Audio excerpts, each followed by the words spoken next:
still burning ashes in shame. Wind still whisper, old voices remain.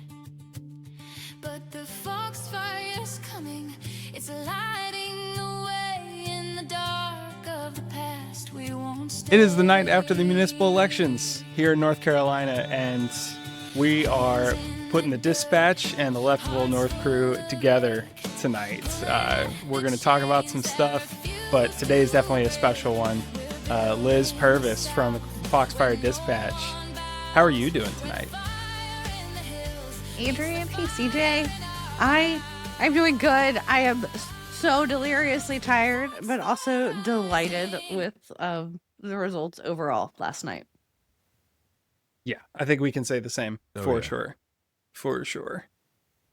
CJ and Liz and I were all kind of sharing our individual intermittent celebratory drinks / memes. Just like, hey, we're seeing the results come in. This is the best we've felt since November 2024. Like, we got to celebrate somehow. So that's what we're doing now.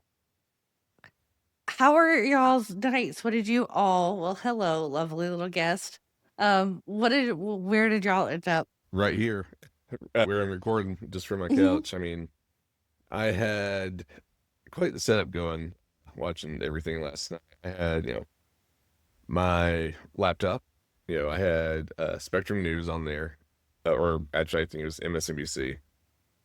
Just kind of switching between tabs. I had that. Then I had my phone on a little stand right beside it, watching the Carolina Hurricanes game.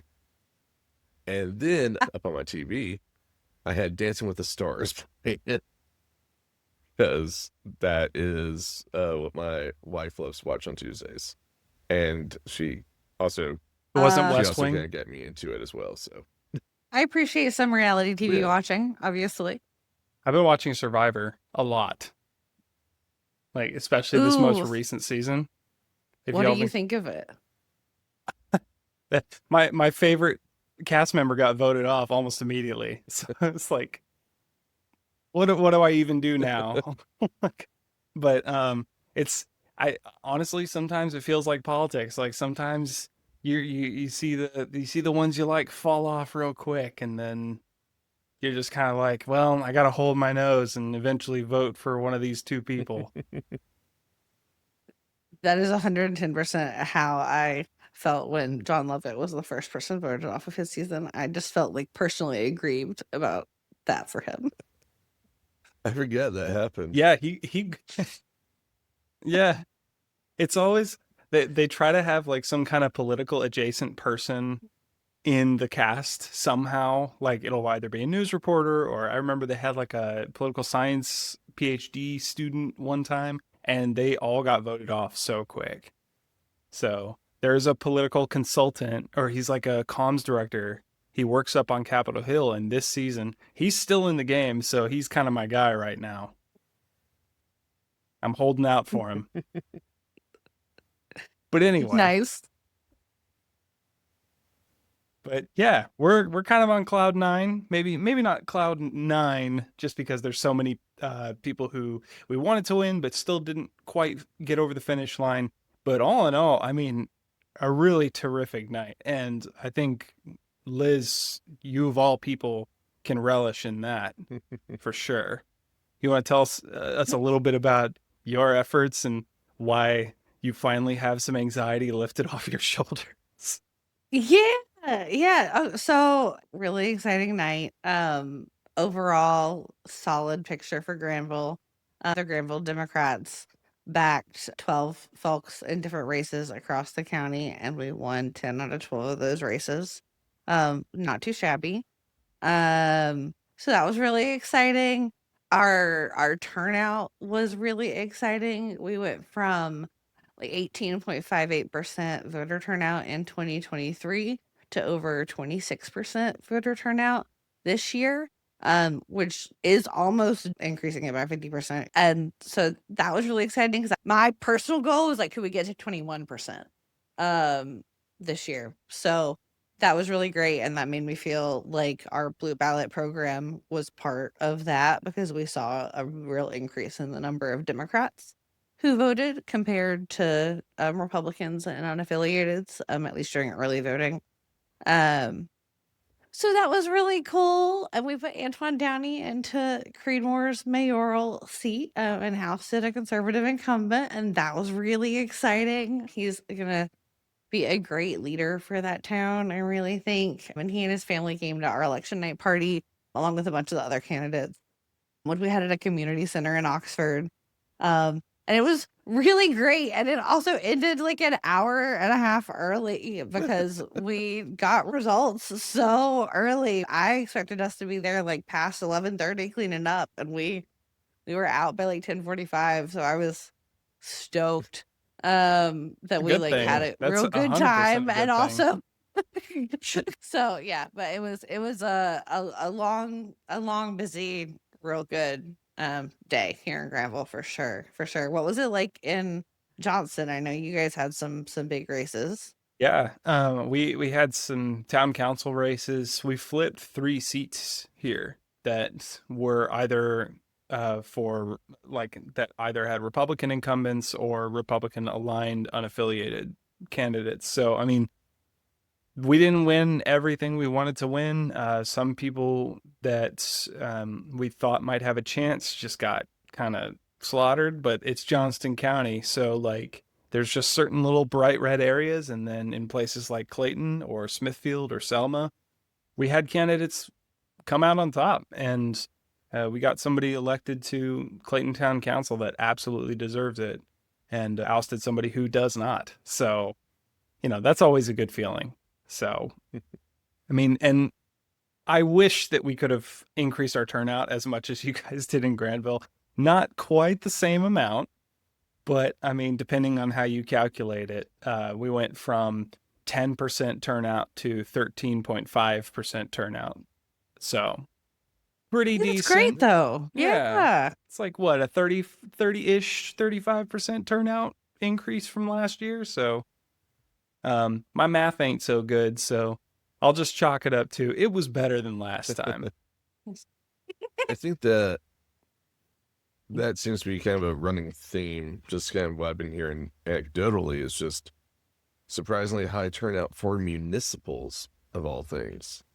No, most people. Sorry, I've got a special guest as well. Hey, sweetie. Yeah. This is a recurring issue on Left of Old North. I can understand how that might cause an adorable problem. Oh, and it's only when we're recording. That's the thing, is they are immediately interested in what we're doing. Anything else we're doing? Nah, whatever. Basically. Yeah. But I can hear her coming from the living room. It'll just be like, she's just running in here. But sorry, you were saying that's a recurring thing you've been hearing throughout last night. Yeah, just kind of anecdotally at least, is surprisingly high turnout for municipals, of all things. So I mean, if you look at kind of the election cycles and relative turnout, everyone turns out for the big ones every 4 years, the presidential ones, probably high numbers, right? Midterms, half that, if not less, Municipals? Who the hell turns out for municipals? No one. Ever. Certainly not Trump voters. That's what we found out. And so I think, just like I said, this kind of running thing that I've been hearing about, it says a lot about the state of, one, just how pissed off people are in general, but also just how motivated they are to actually get out there.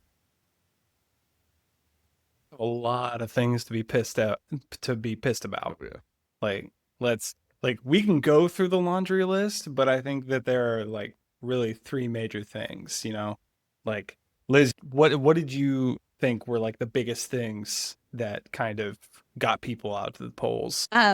So as I was thinking about this, I think affordability overall, like the rising cost of living and the rising cost of housing specifically are like driving people to something different, to something that is not status quo. Um I also think there is a level of like angry at Trump. What can I do? I can do this.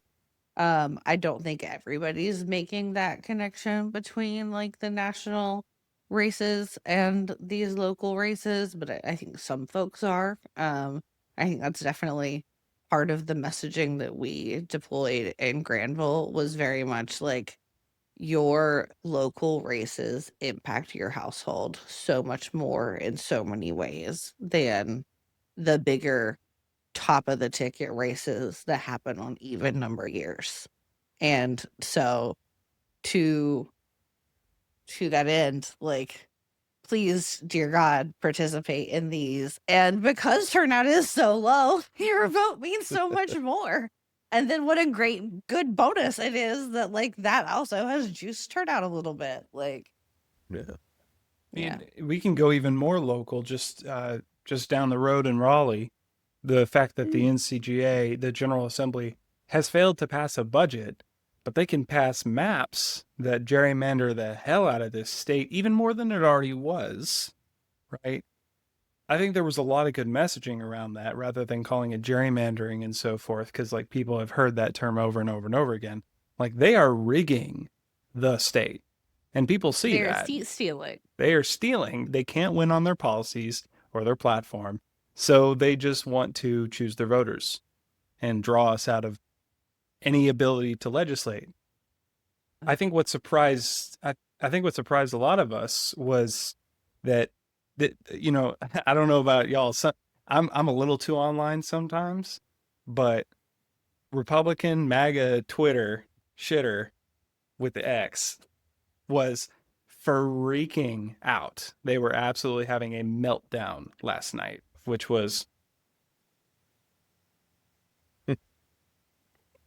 Yeah, yeah. CJ, I know you want to say something, so I don't want to cut you off, but I do want to echo the, like I strive for balance, but at times a little too online. And one of the things that my fiance and I were talking about as we were debriefing late last night was like the one of the areas of Twitter that he sees is like crypto Twitter and the like intersection of like Elon Bros and neo Nazis over there having a freak out. Like, whoo, wowza, so much. wow. CJ, I know you're in Wake, like, and some exciting stuff happened there. What was your rundown or perspective or highlights from yesterday? So for me, I me personally, I had some serious FOMO last night. So I live in Raleigh. We did not have municipals. Right. Raleigh had no municipals a couple of years ago. I think it was the town council decided to do some kind of sketchy shit and move municipals to like I think even number of years and what. Also, same with I think their re-election years. Just some weird behind the scene, inside baseball behind the scene shit. So yeah, we had nothing here in Raleigh, unfortunately. But I'm in all these political group chats, watching people celebrate like, hey, we just did this in this town and blah blah blah. Mom Donnie wins up in New York. Virginia has first female governor. I'm like, what the fuck am I doing? Oh, Virginia swept. Oh yeah. But no, I will say I do know that there has been a lot of just kind of celebration in and around kind of the outer parts of Wake County, the other parts that aren't Raleigh. So like Wake Forest, for example, I know they elected a new mayor. From my understanding, y'all can correct me if I'm wrong, but the previous mayor of Wake Forest kind of got herself in some hot water not too long ago by essentially saying, yeah, we're not going to have like a pride parade or anything like that. We're not going to essentially acknowledge it because we don't want to, offend people or some bullshit like that. Right. That's sounding Yeah. familiar. It's I might have a couple of the details wrong, but overall, that's what it was. And Yeah. she's gone. How many terms has she served? Was it 6 terms? Yep, 6-term Republican incumbent. Yeah, By 41 points. yeah, That's not 41 votes. That's 41 margin Yep. points. Like, she got clapped. You could say she got clap saddled. That's the guy's last name. Nice. Who Peter? Let's see. Also, in Fuquay, Verena, kind of in the southern part of Wake, Bill Harris defeated 2-term Republican incumbent to become the next mayor of Fuquay. Dems flipped the mayorship of Holly Springs, picked up a seat on the town council. Just Feel it kind of necessary to say it's Fuquay Verena. So what? It's Fuquay Verena, Whatever. not Fuquay. I do the same damn thing, CJ. I never know which one it is, the few or foo. Yeah. I'm sorry, Fuquay Verena. It's You sound like a Too hard. transplant. I am. You know what? I've moved around a lot, and I'm actually okay with that. My dad was in retail. We made history with the election of new mayors in Salisbury and Farmville. Kimberly Owens flipped a seat on the Charlotte City Council that had been held by Republicans for more than a decade. Jesus. We got the first female mayor of Graham in Alamance, and I mean, I'm still when it's like the first. It's so sad, but it's so happy all at the same time. The 2 seats on Jacksonville City Council.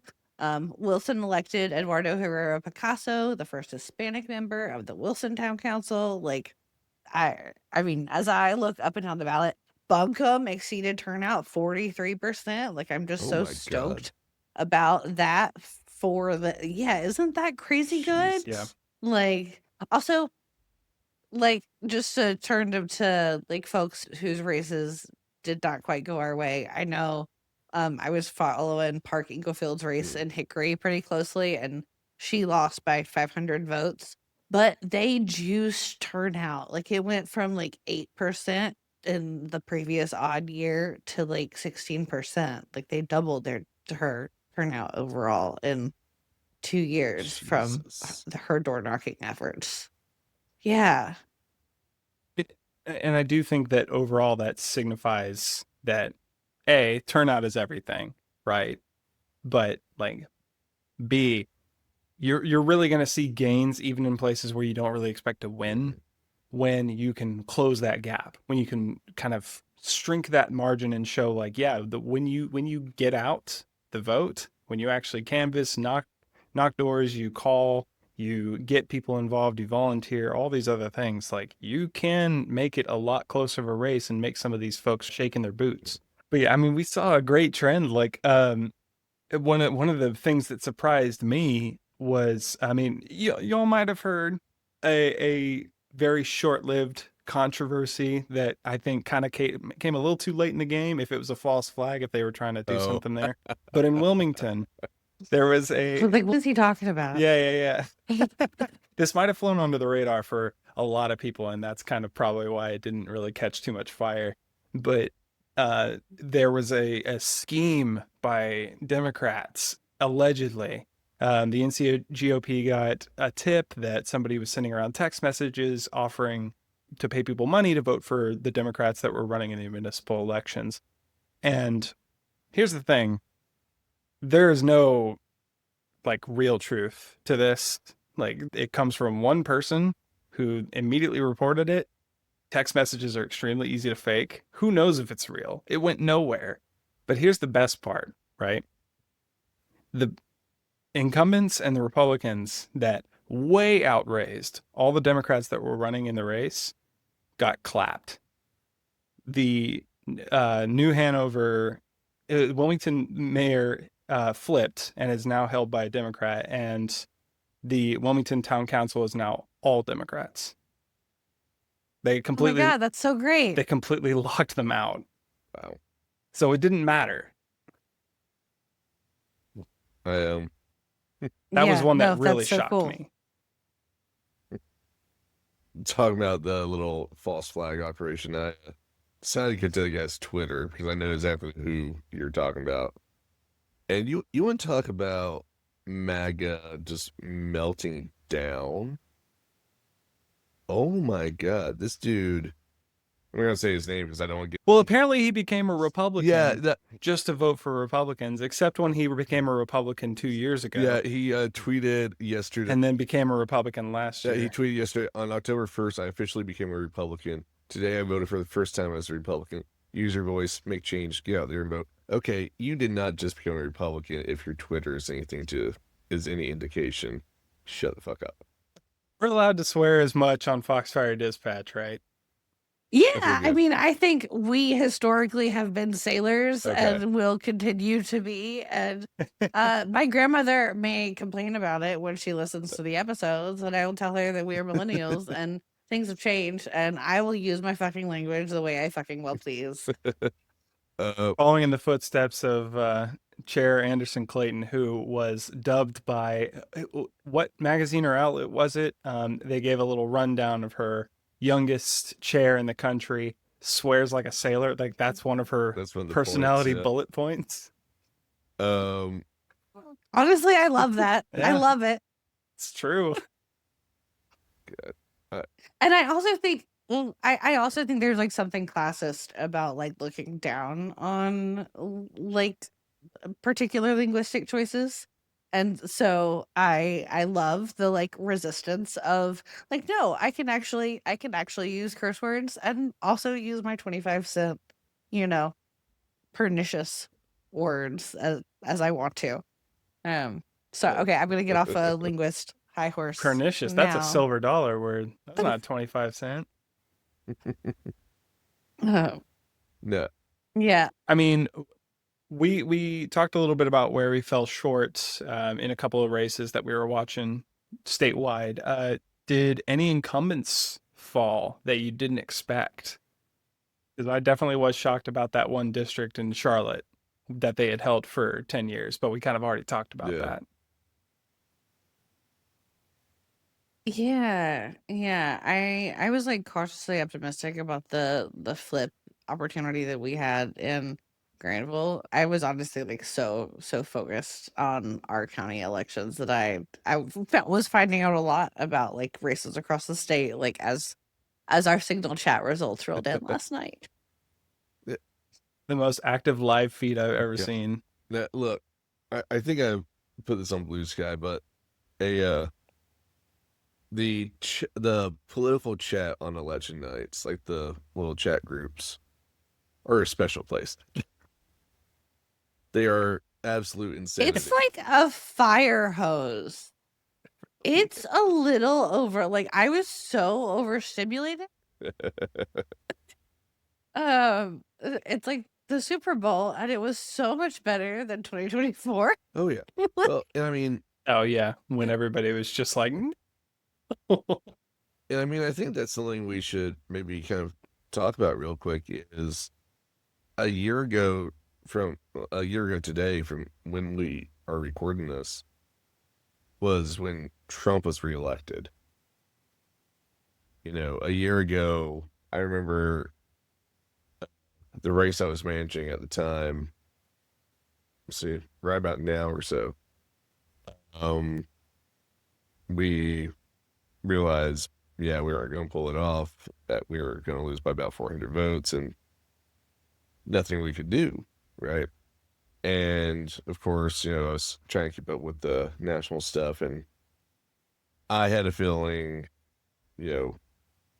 earlier than I think some folks, that Trump was going to win again. And so it was just not a great night. I remember driving home from Nash County to Raleigh. It's about an hour-ish drive. Just basically in silence. I may have had some music on, but I was not listening to anything. And I remember sitting in the parking lot of my apartment, and Adrian, you and I had talked for a good while. I remember, actually. I think kind of mourning and just trying to find comfort that's any way we could. And Yeah. I was up till I think about 2 or 3 that morning, just trying to process all of it. And it's also when I started to conceive the idea of what would become left of Old North. But oh, damn, time flies. But Yeah. but all that was a year ago. And obviously this year has not been super great on a national level, destruction of democratic norms, destruction of the East Wing. That's a personal thing of mine. Just all this just bad shit has happened, right? But last night, just across the country, people said, fuck this, and showed up. And I think it's just important to kind of take a moment to acknowledge how far things have kind of come since then, since last year. Yeah. Absolutely. Yeah, no, I think that kind of takes us really nicely into talking a little bit about the national landscape last night. I mean, I feel like we mentioned it mentioned it on recording. We've certainly talked about it off recording, but like Mom Donnie winning, fucking huge in New York. Like I whooped and hollered when I got that notification last night. I thought it was so cool. He is the first candidate to get 1 million votes in New York City since 1969. Nice. Yeah, Insane.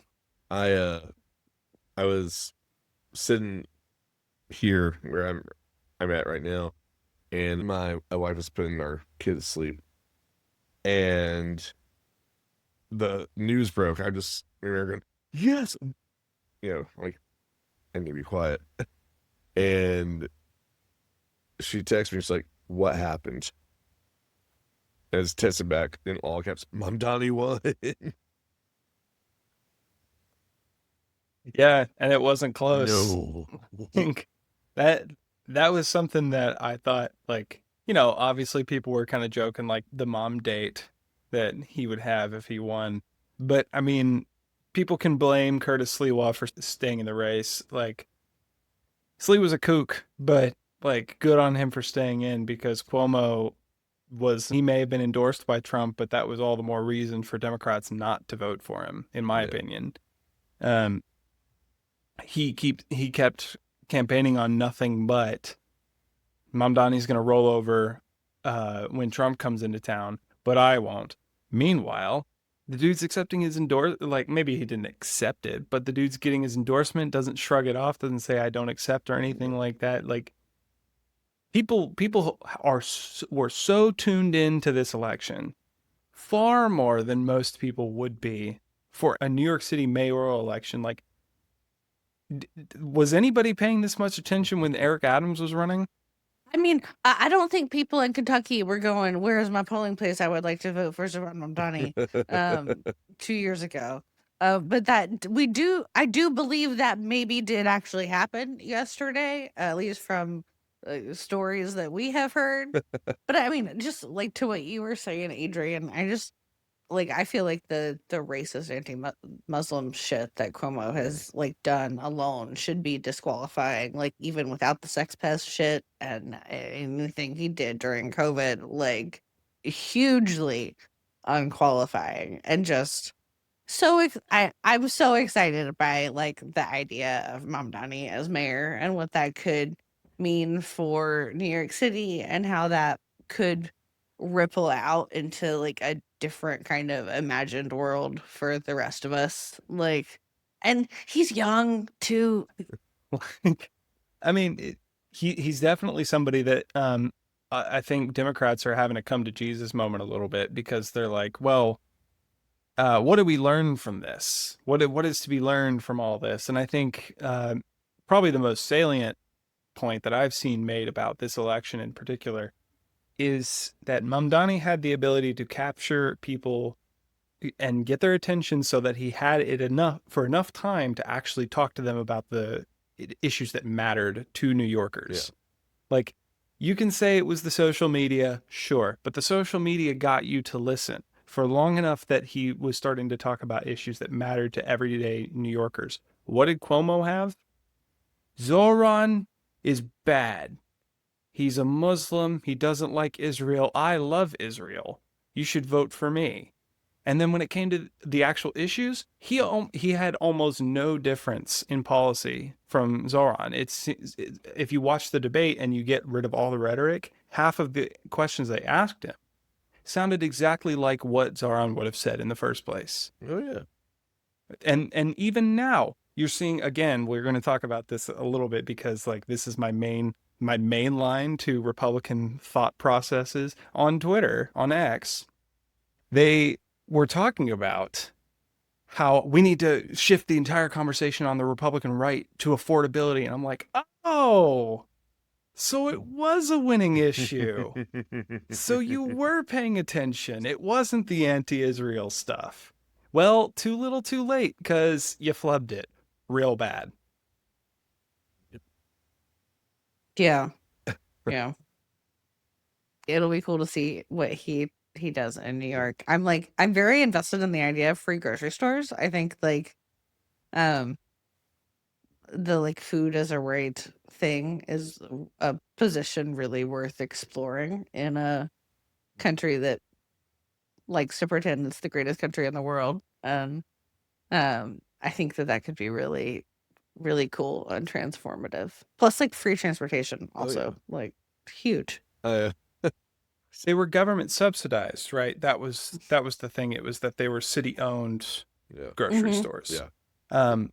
No, I don't know anything about free. I'm just making sure that I get this right. I think no, you're right. His policy was like city owned grocery stores. I am conflating it with, so in Canada, there's a Canadian province where they opened a free grocery store recently, and people can go and every week get 200 Canadian dollars worth of groceries for free. My gosh. And this is like something they're doing to fight hunger. Yeah. And anyway, city owned, subsidized cost, Yeah. also great, good step in this direction. I'm all for like progressive incremental change here. But conflating those, my bad. No, you're fine. I mean, when the national conversation is squarely on SNAP benefits not being renewed, when the national conversation is around affordability, about healthcare prices, about property prices, about insurance, like it's just insanity. People can't even afford to live, much less eat. And now you want to tell me that the government is shutting down and Trump's having a piss fight with judges about whether or not he's going to allow SNAP benefits to be renewed? Meanwhile, we've got this guy in New York City who's like, hey, you should be able to afford to live.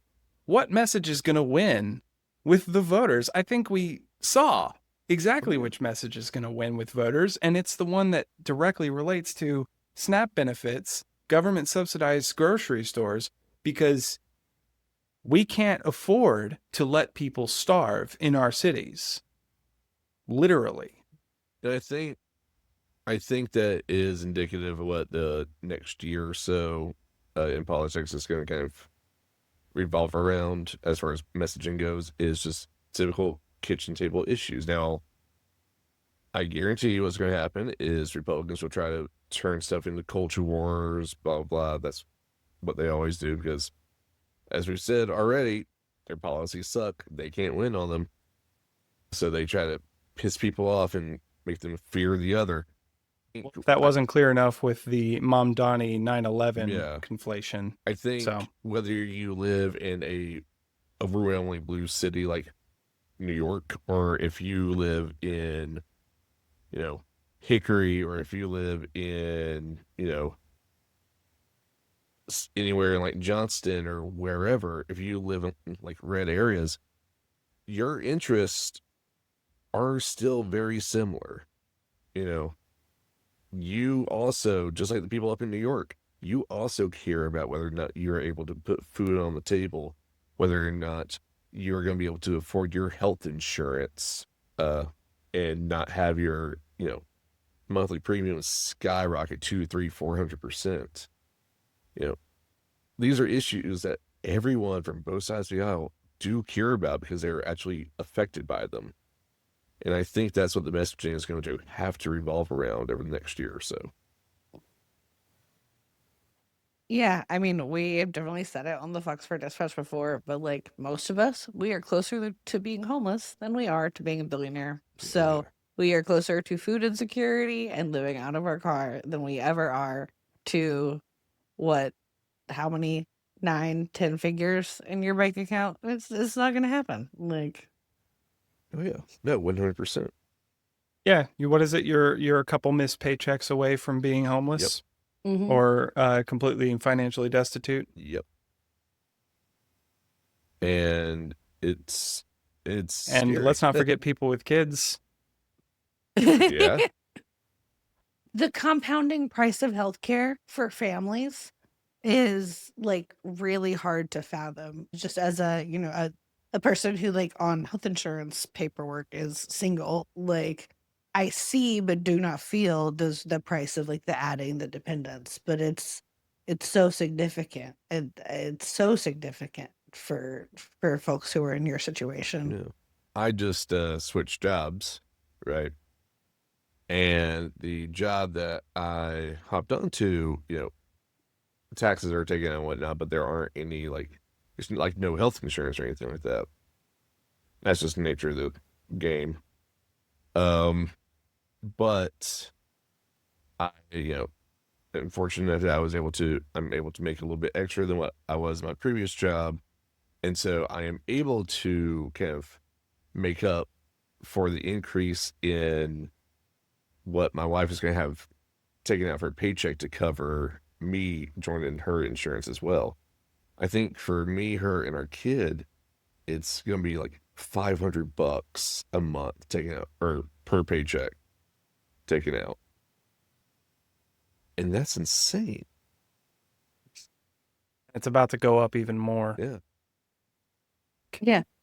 That's the thing that people are, sorry to interject. It's just like, people want to blame Democrats for the shutdown. And I think once again, they saw the internal polling numbers and showed that like, yeah, some people blame Democrats, but way more people blame Republicans. And part of that is because they realize, oh, my life is about to become extremely unaffordable. Like if premiums go up, we're destitute because Nobody's there's no guarantee. Nobody's got an extra $500 a month. Right. We know.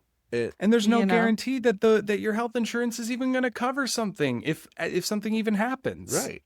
And I gotta say, I think it's important to kind of talk about the nature of the shutdown itself and just how Republicans and Trump really are operating with this. So, Trump purposely let SNAP benefits expire.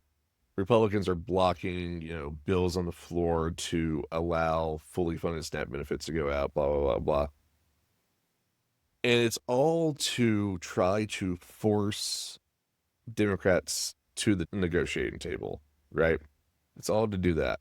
So why do they want to force them to the table? So that they can get rid of the ACA subsidies so they can make things go up even more for health insurance. So essentially, they are causing pain and cutting off food to children and elderly people, right? They're cutting off food to inflict pain. It's political violence in order to force Democrats to allow them to inflict more pain financially. That's fucked. I also think at like a level like one step removed from the politics of it all, there is an element of if you are hungry, if you are scared of housing insecurity, you don't go out and protest. You don't participate in civic life, in the many free volunteer hours that people like the three of us put into civic life, because you are trying to survive. And I think there is a level of like imperial colonialist boot on your neck, like you'll be hungry and scared so that you don't fight back. And I think it is Democrats' job at the local level as organizers, at the like federal level as at Congress, to like fight back against that kind of pain being inflicted on people, and like intentionally. Yeah. And I will say, I think after last night, just all the results, I don't think Dems need to even give any ground at this point. I mean, I didn't think they need to anyway, but like, they don't have to. This is entirely on Republicans. Republicans are going to be forced to own it. They have to own it. This is on them. Yeah. If their best play is we can't govern, we can't do anything, then that is not going to get them through to the midterms. If that is their best play, they are betting on the entirety of the voting like public to have lost their minds and been unable to comprehend that Republicans owning 3 branches of government like equals somehow them not having the power to turn things on when they want to, but also just simultaneously like demolish history and like spend hundreds of millions, of dollars. Like there is no making it make sense. Right. And you know, it's recontextualizing it, right? Oh, well, why didn't you sign on? This is Republicans. Well, why didn't you sign on the 13 chances that you had to vote for our bipartisan bill that actually fully funds SNAP? Asterisk. Don't look into how much we actually cut SNAP already with our previous bill, our previous spending bill. Don't look into that. Like, we are at the point where politics and the bigger picture of it is now, there are so many people who are like the old Democrat mantra of when they go low, we go high is dead. It is completely dead. There are so many people that are willing to punch below the belt at this point that we are getting a glimpse into something that I am hesitantly calling Republicans have no courage. They just don't. They hide behind any kind of rhetoric they can to try and make it seem as though everything is the Democrats' fault. And then when it doesn't work, they just keep doing that and hope that they win. Yeah. And we're seeing that right now, but it's not working because Trump is ineffectual and he's surrounded by sycophants that have no idea how to actually run a government. All they care about is their own egos. They all just want to be podcast bros. And they left their cushy little lives to try and run the country. And sorry, turns out being a Nazi is a lot harder than it looks. I gotta say, on like a national level, the Republican reaction to yesterday, last night, whatever. You know, we already talked about it on Twitter, but on a national level, it's so funny. It is so funny watching them melt down. You know, Trump kind of accidentally truthed or whatever, I guess the verb is, posted on Truth Social. Yeah, he truthed. That he accidentally revealed that yes, indeed, the shutdown is Republicans' fault. Mike Johnson was on the on I think Capitol Hill steps, essentially saying, "Oh yeah, these results are not indicative of anything coming to the midterms." Adrian, I think you put it in one of our group chats. JD Vance was just calling this a couple of blue races or some shit like that. Like they are trying he to said downplay a couple of wins. That's it. Yeah. Sorry. They are trying to downplay this, but like it's not working at all, and they know it. And you can tell they know just by listening to them. Like they sound defeated.